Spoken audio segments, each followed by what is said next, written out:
Hello dear students, hope you all are doing well. In my today's lesson, I'm going to discuss the topic email etiquette. So in this lesson, I will be discussing some of the important points that are essential for writing an email. So to begin with, the very first point that I would like to discuss is that the email that you write should have a subject line which is clear and direct.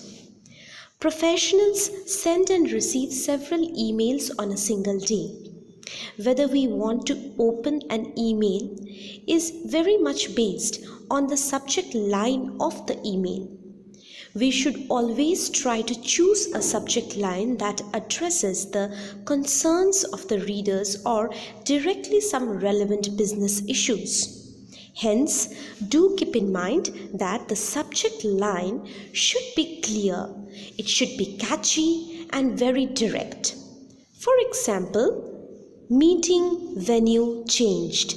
So here you see that the subject line is very crisp, it's very direct. Alright, so keep in mind that whenever you write an email, the subject line should be clear and direct. The next important point is avoid colloquial expressions in salutation. Crafting a professional email enables one to communicate effectively with one's colleagues and clients. In professional emails, one should be particular about one's salutation. We should avoid an informal or colloquial kind of salutation like "Hey folks" or "Hi guys." Alright, so these kinds of salutation should be avoided. Instead, we should always use a very professional, formal salutation in emails related to our workplace especially, such as "Dear John" or "Dear Sir," and so on and so forth. The next point to keep in mind is use professional email ID.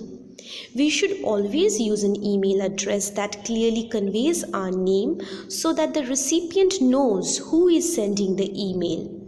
For work-related correspondences, we should always use the company or organization's email ID and not our personal email ID. In formal emails, one should strictly avoid email IDs like "love you girl" at the rate, whatever it is, gmail.com or babydoll at the rate, yahoo.com. So you see, you should avoid such kinds of, email IDs.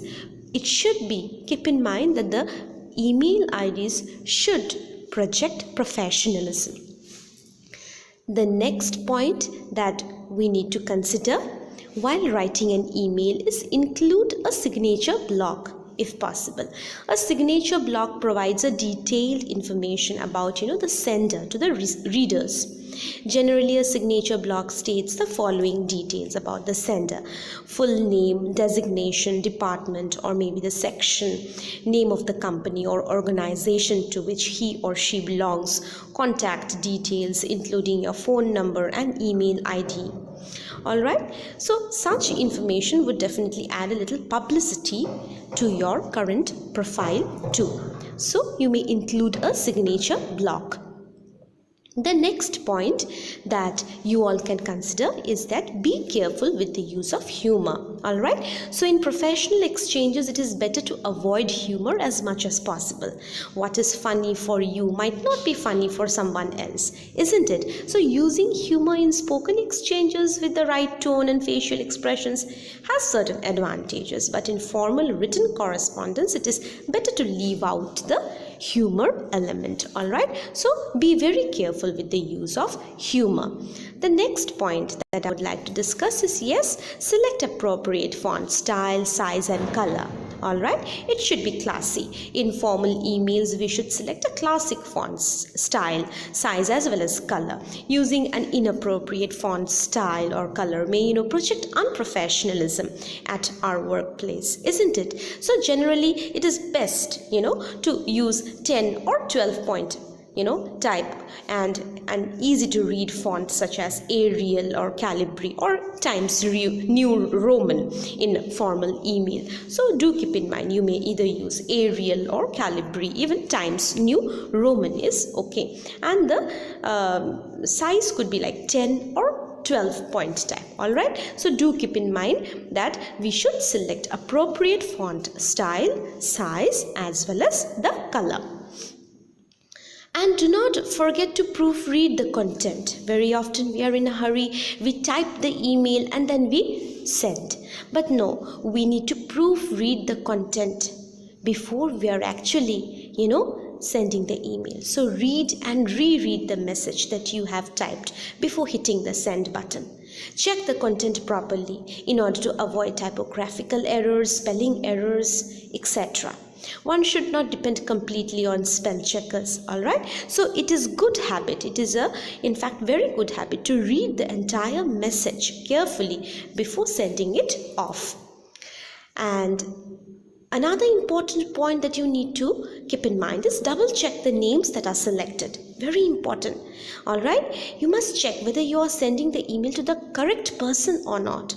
It is really embarrassing if we send a message to a wrong recipient by mistake. So we should double check whether we have selected the right recipients or not before sending an email. One should also refrain from hitting reply all unless one really thinks that everyone on the list needs to receive the particular email or not. So please think twice. All right, and towards the end, I would like to mention one point which is also very important, that sometimes we do not reply to emails.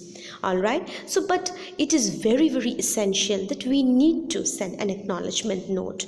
All right, not replying to an email is considered to be very unprofessional, especially in a formal workplace setting. Hence, one should remember that replying to an email is a good email as well as professional etiquette. So my dear students, do keep in mind all the points, all right, that I have discussed in this video lesson as far as email etiquettes are concerned. If you all have liked the video, then do share to this educational channel. All right, that will keep motivating us. Thanks for listening. Take care.